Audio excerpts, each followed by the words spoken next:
Nah, Bapak Ibu, saudara-saudari sekalian, keberuntungan ini ya seringkali di masyarakat itu, ini pemahaman di masyarakat itu beruntung itu kalau banyak nerima. Ya. Ini di masyarakat. Jadi kita seringkali mengatakan wah hidupnya enak ya, dia beruntung karena banyak menerima. Dan orang yang tidak beruntung ya sebaliknya. Jadi ya serba ditolak lah. Ya. Jadi kalau deketin anaknya orang, mau PDKT, dia bilang, ya cari yang lain lah, jangan deket-deket saya. Jadi ya dia sampai ngeluh, wah susah Bante cari jodoh, deket-deket anak orang, ditolak. Giliran anaknya setuju, orang tuanya tidak setuju. Nah seringkali di masyarakat, ya itu disebut sebagai kesialan. Padahal itu sebetulnya bukanlah sebuah kesialan. Demikian pula keberuntungan itu bukan hanya semata-mata kita menerima. Karena menerima itu bukan semata-mata dari keberuntungan. Karena orang menerima itu karena dia memberi sebetulnya. Jadi si pemberi itu sebetulnya dia akan menerima. Jadi sebetulnya konsekuensi dari apa yang diberikan. Makanya kalau seseorang itu banyak menerima, itu sebetulnya karena dulu banyak memberi.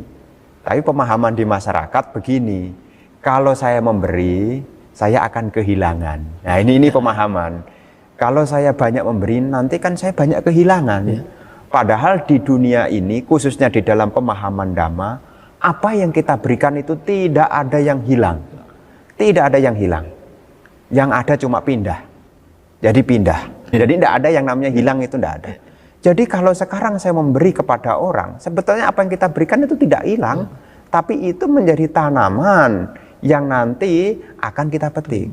Nah, orang yang memahami demikian, maka dia gemar untuk memberi. Nah, disebut beruntung. Itu ada salah satu khotbah yang disampaikan oleh Sang Buddha kepada perumah tangga Nandia. Nandia ini adalah perumah tangga dari suku Sakya. Jadi ketika Sang Buddha ada di Kapilawastu, mau menuju ke Sawati untuk masuk Uhasa, perumah tangga yang bernama Nandia ini bertanya, Bante, apa yang harus saya lakukan? Ketika saya di rumah, saya punya kesibukan, karena saya tidak punya waktu untuk bersama dengan Bante. Sang Buddha memberikan satu penegasan, bagus sekali Nandia. Jadi pertanyaan yang bagus. Nandia, kamu hendaknya ketika berdiam hendaknya mengembangkan yang pertama ini, seseorang mengembangkan yang namanya keyakinan. Karena orang yang punya keyakinan hidupnya akan berhasil. Ini karena keyakinan. Yang kedua, seseorang yang hidupnya bersama dengan sila, hidupnya juga akan berhasil. Yang ketiga, seseorang yang hidup bersama dengan semangat, ya, hidupnya juga akan berhasil. Dan yang keempat, orang yang hidup dengan perhatian tanpa pikiran kacau, hidupnya akan berhasil. Orang yang konsentrasi, orang yang terbiasa latihan konsentrasi, dia hidupnya juga akan berhasil. Ini yang kelima. Yang keenam, orang yang punya kebijaksanaan, hidupnya juga akan berhasil. 6 ini hendaknya kamu kembangkan ke dalam dirimu. Terus Sang Buddha juga menasehatkan lagi, kamu juga melanjutkan dengan terus menjaga keyakinan. Yang ke-7 ini punya keyakinan kepada Sang Buddha. Yang ke-8 punya keyakinan kepada Dhamma. Nah, poin yang ke-9 dan ke-10 ini di situ disebutkan begini. Satu keberuntungan bagimu Nandia, dan merupakan nasib baik bagimu jika engkau punya teman-teman yang baik. Jadi satu keberuntungan dalam kehidupan kita kalau kita punya teman-teman yang baik. Karena teman-teman yang baik, karena belas kasihannya dia bisa memberikan nasihat, karena belas kasihannya dia mau mengajari kita pada nilai-nilai yang kita butuhkan. Ini satu keberuntungan. Ini di poin ke-9. Sebuah keberuntungan bagimu Nandia jika kamu punya teman-teman yang baik.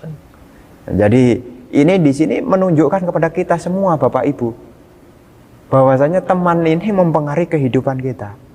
Kehidupan kita akan beruntung, ya. Ini ditentukan dengan siapa kita bergaul. Maka jangan sampai kita salah di dalam pergaulan. Ya, karena Sang Buddha sendiri mengatakan teman ini mempengaruhi. Bahkan di khotbah yang lain, di dalam Samyutta Nikaya, namanya khotbah itu berjudul Upada Sutta, Samyutta Nikaya. Khotbah ini disampaikan oleh Sang Buddha kepada Bante Ananda. Bante Ananda menanyakan kepada Sang Buddha, Bante, kalau kita punya teman yang baik, akan mendukung separuh kehidupan suci. Terus Sang Buddha menjawab, oh tidak demikian Ananda. Kalau kita punya teman yang baik, bukan hanya separuh, tapi keseluruhan dari kehidupan suci ini bisa tercapai. Karena ketika kita punya teman yang baik, maka teman yang baik itu akan mendukung dan mengarahkan kita pada yang namanya praktek jalan mulia bersur 8. Ini pentingnya keberuntungan punya teman. Makanya kalau kita punya teman-teman yang baik, ini bisa memberikan satu semangat. Dikala kita putus asa, siapa yang bisa memberikan semangat? Ya teman yang baik. Ketika kita putus asa, kita bisa rusak oleh siapa? Salah teman. Jadi di sini keberuntungan bagi perumah tangga, ya kita punya kesempatan untuk mencari teman-teman yang baik. Jadi teman-teman ini bukan hanya yang kelihatan, media sosial yang baik itu pun juga menjadi teman. Jadi ikut channel YouTube ini juga jadi teman yang baik. Ya. Karena dikala hati sedang gundah gulana muter nih.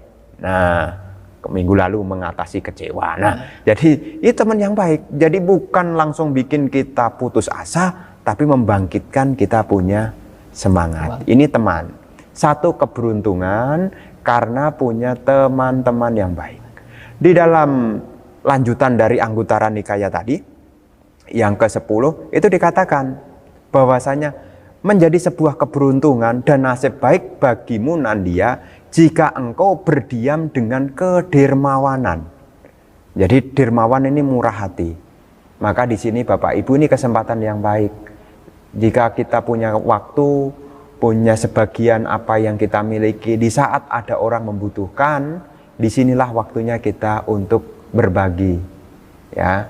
Jadi seringkali orang pakai hitung-hitungan, ya memang memberi juga harus dipertimbangkan.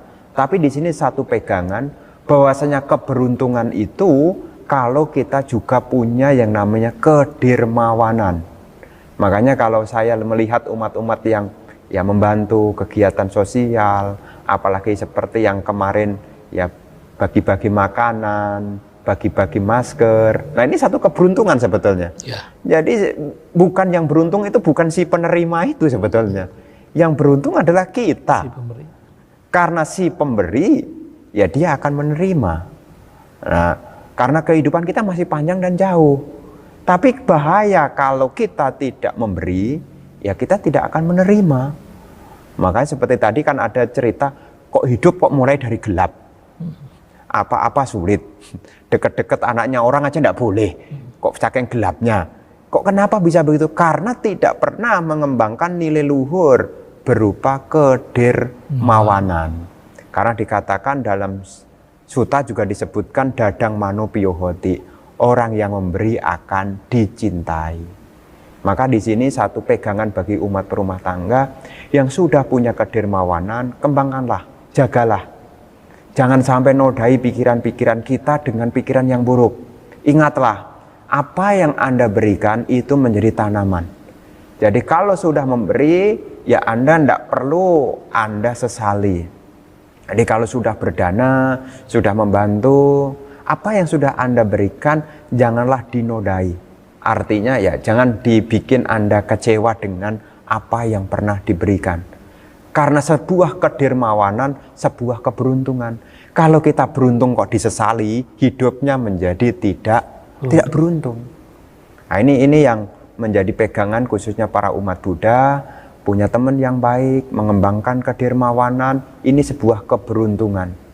Jadi kita bisa lahir di keluarga yang baik, punya kedudukan yang baik, punya rupa yang elok. Ini juga diperoleh dari kedermawanan. Karena kedermawanan itu bukan sebatas hanya memberi. Dermawan ini luas.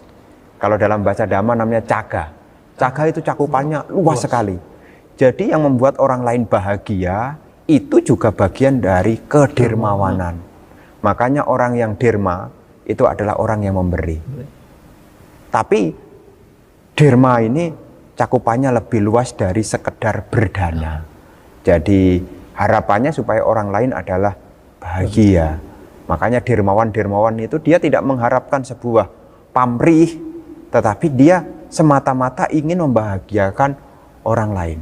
Ini unggul nilainya.